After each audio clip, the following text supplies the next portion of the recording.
Hey, what's up, guys? It's Connor965 here.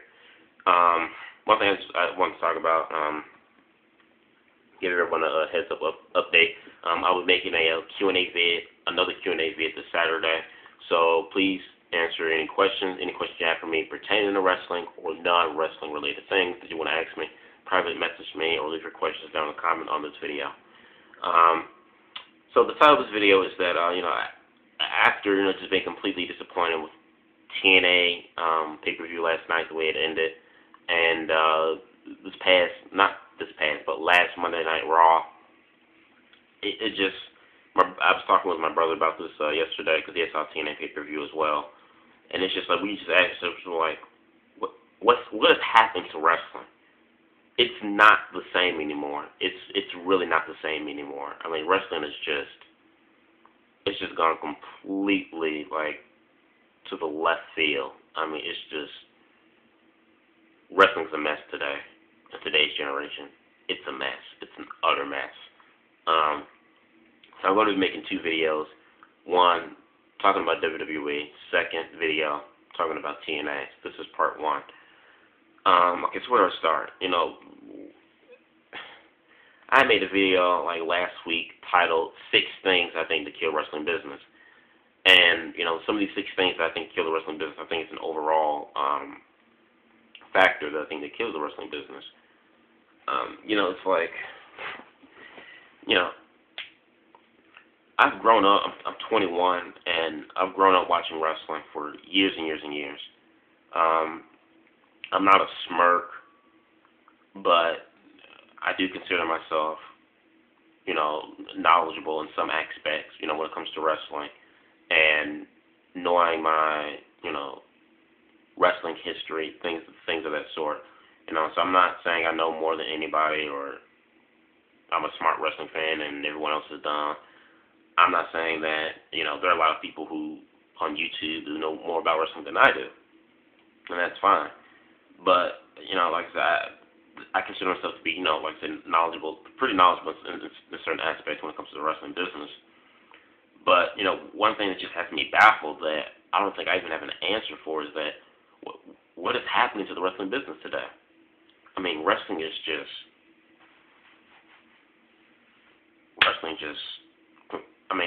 like I said, like 2 seconds ago, just went completely, like, to the left side of the field. I remember WWE, I think it was back in 2009, WWE had, like, a little press conference or something like that. And one of the questions the people asked Vince McMahon is that how do they think talent development is going? And Vince says he thinks currently the talent development is going. He thinks it's going great. He thinks it's going swell. You look at WWE right now in the roster, and you cannot tell me that the development of the talent is grand and swell, because it's not. You cannot tell me that. And in the same interview that I read was that the creative staff of the WWE, although Vince says he thought it was going swell, the creative staff said they think it's very hard in making new talent.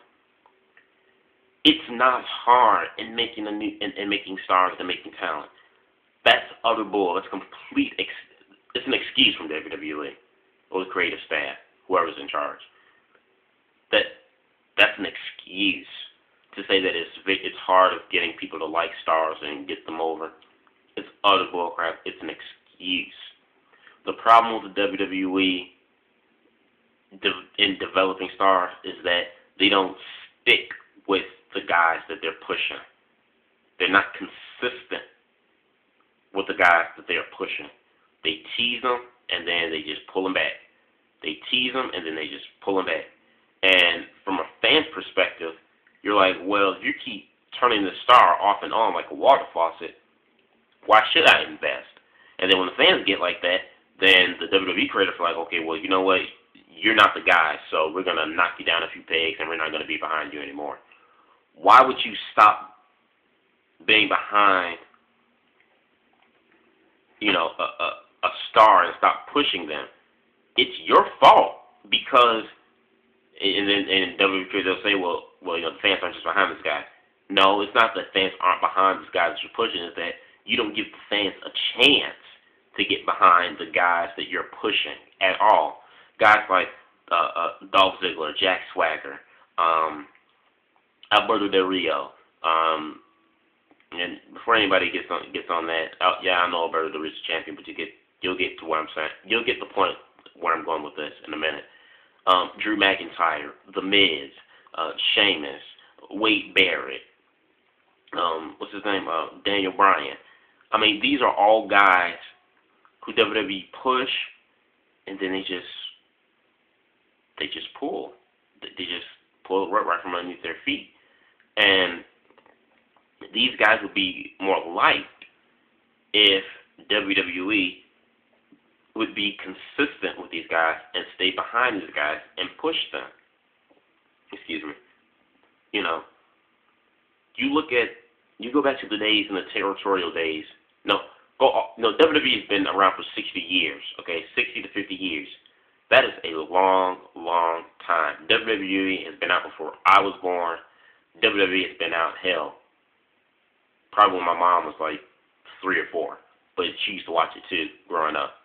So obviously, you know, they've been around a long time. But you cannot tell me you do not know how to make stars. You're a company that's been established over 60 years, 6 generations. I mean, the stars, from the territorial days, you guys had like Superstar Billy Graham, Bruno Sammartino, Bob Backlund. To the 80s, you've had the Ultimate Warrior, Hulk Hogan, Randy Savage, King Kong Buckley, the Andre the Giant, Roddy Piper, the Iron Sheik, Sludge and Slaughter, Honky Tonk Man, Jimmy Fly Super Snuka, Vader. In the 90s, you had Bret Hart, Shawn Michaels. You've had the Road Warriors, Legion of Doom, whatever you want to call them, the same guys anyway. Legion of Doom, The Rock, Stone Cold Steve Austin, The Undertaker, Mankind, Kane, Triple H, The Rock. And you go into the early 2000s, stars that WWE has made. Brock Lesnar, John Cena, Randy Orton, Edge, Batista. And then you look now, 5 or 6 years later since then, we don't have any stars. Major big stars. Just John Cena, Randy Orton. And you mean to tell me you do not know how to make talent? It's hard to make talent. It's hard for people to like the stars you're pushing. Complete excuse. That don't fly with me. When WWE created Spaz, and they said that 2 years ago, that don't fly with me, and it don't fly with me now. That's complete utter bull crap. You cannot tell me. I just went down the list from WWE's early years before they were a global company, when they were still doing territorial promotions from state to state, all the way to the 80s, to the wrestling boom in the 80s, to the wrestling phenomenon and known in the Attitude Era, which was in the 90s, to the post-Attitude Era in the early 2000s. You cannot tell me it's hard in making a star. You guys have been around for 60 years. That's 6 generations. You should have so much experience underneath your belt. You can make a star overnight just like that. It should not be a problem whatsoever. Okay? And honestly, if you think about it, what homegrown talent that WWE has made that they've been consistent with? Only one I can think of is Randy Orton. Okay? And yes, people may say, okay, well, homegrown WWE talent, The Miz or Sheamus. Miz and Sheamus are homegrown talent from WWE, but WWE has not been consistent with them. I'm talking about a star that WWE has been behind and has pushed 110% and has not stopped whatsoever. They've went completely forward until the wheels fell off. And the only star I could think of that they've been consistent with was Randy Orton back in 2007 when he got his second big push. That's the only star.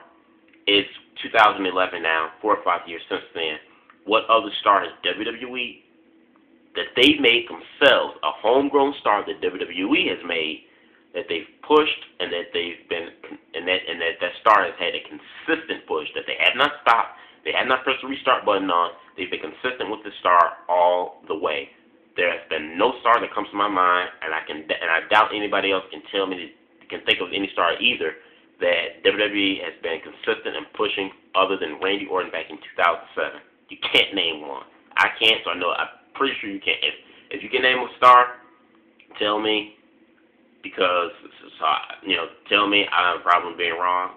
I'll admit if I'm wrong, but I can't think of one. So you tell me besides Randy Orton, a star that WWE has made themselves that they have been consistent push behind. And for those of you who might say CM Punk, you can't say CM Punk because CM Punk is not WWE made. He's not a WWE made wrestler. Guys like Hulk Hogan, Austin Rock, John Cena, Randy Orton, those are stars who came into WWE as nothing, and WWE made into something. WWE took Terry Bogard and made him Hulk Hogan. WWE took Dwayne Johnson and made him The Rock. WWE took Randall Keith Orton and made him Randy Orton. WWE did not take CM Punk and make him CM Punk.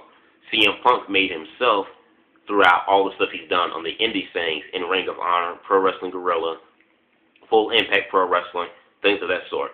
Punk came into WWE as CM Punk. He came in as who he was on the indie scene.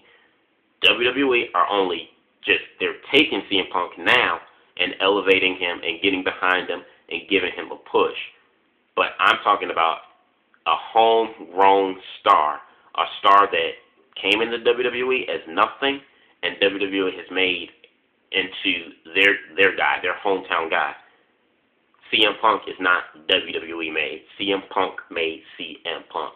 So for anybody who want to throw CM Punk in there, I'm letting you know right now, that option is out the window. It's gone. You can't use that. You can't use Punk as an excuse because Punk is not WWE made. He's just pretty much Punk is an indie guy that WWE has put the big bright light on. Just see it that way. Okay. I mean, so there's just no excuse for WWE. And another thing that I just really don't like with WWE is that lately over the past 6-7 months, WWE has made some good storylines and some enjoyable television to watch over the last 5 months this year. But my problem with that is that they rushed everything. Out of all the years I've seen WWE, and I'm 21, out of all the years I've watched and seen WWE, I've never seen so many rushed angles and storylines within a short period of time. I've never seen that before in my life. WWE may have taken, say last year, 2010, I can't think of any, but let's just say WWE has taken, say, like 2 angles, and they rushed it within a 1-year span. WWE this year has taken like 6 angles and rushed it within a 3-month span. Like, really? Wow. It goes back to CM Punk. When Punk had the whole angle with, he's leaving for the WWE Championship and Money in the Bank, great stuff, fantastic. But he came back like a week later. And WWE said that, they did this because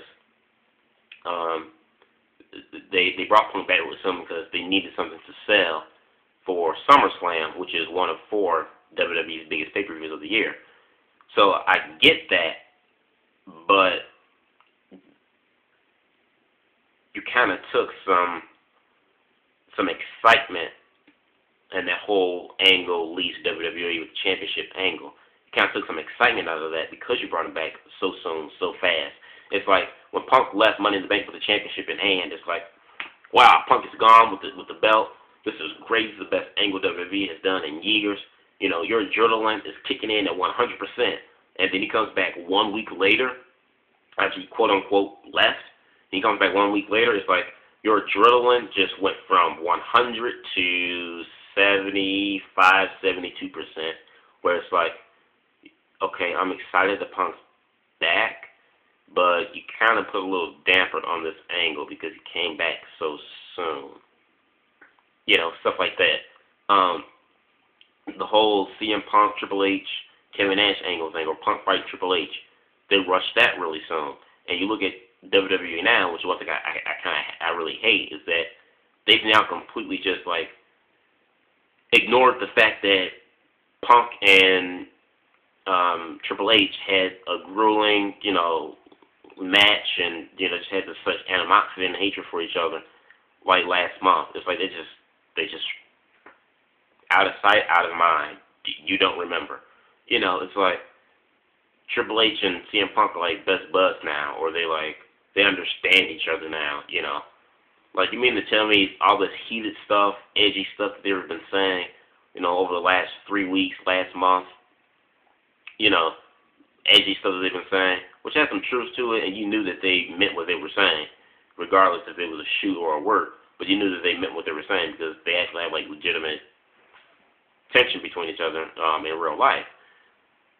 So you mean to tell me, like, after that match, everything is said and done, like, okay, you know what, Triple H, I've seen the light, I'm wrong, let's be best pals, and Triple H like, well, Punk, you're not such a bad guy after all, maybe I should cut you some slack. It's like, what the hell just happened here? They rushed it. This whole walkout angle that WWE had, where everybody walked out on Triple H, they ended it, Miz and Truth got fired, they did a little invasion storyline with Miz and Truth. This all happens within a 1 week span, and then the following week, Johnny Ace takes over Triple H's position and control of Raw. Jim Ross gets fired, and they bring back The Miz and R-Truth. Like, you just went from a big, huge ending of a show last week, which was kind of controversial. A lot of people didn't like it. Other people did. Some people liked it, other people didn't. Either way, it got people intrigued to see what was going to happen the following week. And then within a 1 week span, you just dropped the ball and just revealed everything and pushed everything in everyone's face all at once. Like, why? You just rushed it. And I know why they did it, because 9 times out of 10 they probably did this for Survivor Series. Once again, WWE just pushing for something to get to one of their big pay-per-views of the year, because Rock's going to be there, and they want to have a full all-out. They want Survivor Series to be bigger than SummerSlam, and 9 times out of 10 most likely will be, because Rock's going to be there and he's actually going to wrestle. So WWE is like they're grasping for straws. They're in panic. And then another thing is I thought they kind of rushed too is having CM Punk being a babyface. Like, okay, your top 4 baby faces, including Punk, Randy, John Cena, Sheamus. Okay, but WWE, have you seen your lack of believability or your lack of star power when it comes to heels? Like, Mark Sherman's your only believable heel, and lately for the past couple of weeks, they're kind of taking some steam away from him and being a dominant heel that he is. Have you not seen, like, the lack of power of bad guys you have? Why turn Punk face? And if you turn him face, why so fast? Right within a 2 week span, they just turn Punk fast. Keep Punk heel. Or better yet, make Punk an anti-hero. Make Punk the guy where he doesn't really play both sides of the fence. He's just in between. He's like the mediator. He's not a good guy, but he's not a bad guy. He's just right in between, calls it straight down the middle. Why not have that type of persona for Punk? I would have loved that. That would have been great. It'd be a way where, okay, people love Punk, but Punk is really not the company guy. He's still edgy. He's still, the best in the world. Which he still kind of plugs here and there. He's the best in the world, but it's like he's so babyface now. And I still love Punk. I think what Punk's doing is great, but it's like I thought they rushed that. So yeah, and it's like WWE creative. It's like because WWE has no competition anymore. It's like they're afraid, of taking risk. It's like one thing I love what Paul Heyman said on the Rise and Fall of ECW DVD was that he said that you cannot achieve success without the risk of failure, and he learned that you cannot achieve success if you risk failure. If you're not afraid to fail, then you have a chance to succeed, but you're never going to get there unless you risk it all the way. And I believe that to a certain extent and to a certain degree, because WWE really have no legitimate threat or competition anymore when it comes to like taking ratings away from them or taking talent from them. WWE, they've been playing it safe for so long. For the last 6-7 years, WWE has been playing it so safe for so long. They don't want to take any risk. They're scared. I don't know, what are they scared of? I mean, it's not like there's any other type of wrestling. I mean, probably only one competition they have is like UFC, but that's not like UFC is coming on every Monday and Friday night competing with the WWE. So it's like UFC is somewhat competition, but they're not like head-on competition. So it's like, what are WWE? What are they afraid of? It's like they won't. It's like they're so afraid and they're so scared of like letting people in establishing new stars and having new stars become the top faces or the top dogs of the company, or having new stars be on the same level as John Cena or Randy Orton. It's like they're afraid. It's like, well, we can't let this guy be champion because if he's the champion, then fans might not like him, and so let's put the belt on John Cena. Just play it safe. Or we can't let this guy get over on Randy Orton because Randy Orton doesn't like this guy because Randy Orton says this guy is botchy and this guy almost broke Randy Orton's fingernail, and we can't risk Randy breaking his fingernail. So let's fire this guy because Randy doesn't like him. It's like, what are you afraid of? I mean, are you so scared of people getting over with the fans, or you're so afraid of stars being, like I said, elevated to the level of John Cena or Randy Orton? Do you not want your company to succeed?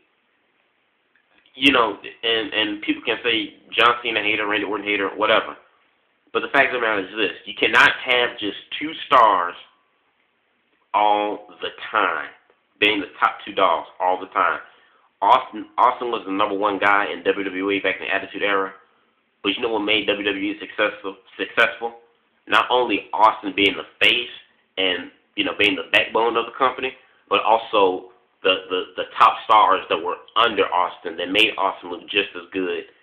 You know what I'm saying? And being the top dog, guys like Triple H, Rock, Undertaker, Shawn Michaels, and The Rock, and Undertaker, and Mankind, and all those other type of guys.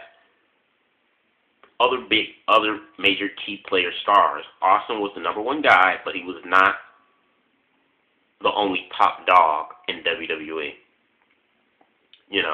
He was the dog, he was the face, but he wasn't the only main eventer in WWE. WWE now, the only top dogs is Randy and John Cena.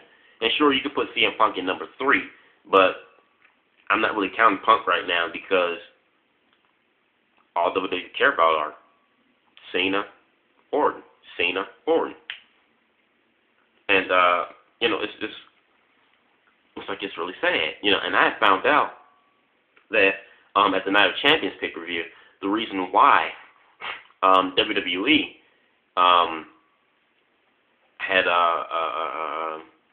had John Cena to beat Alberto Del Rio and take the championship back at Night of Champions was because they said WWE's creative were afraid of a ratings drop that following night of Monday Night Raw, so they put the belt on John Cena.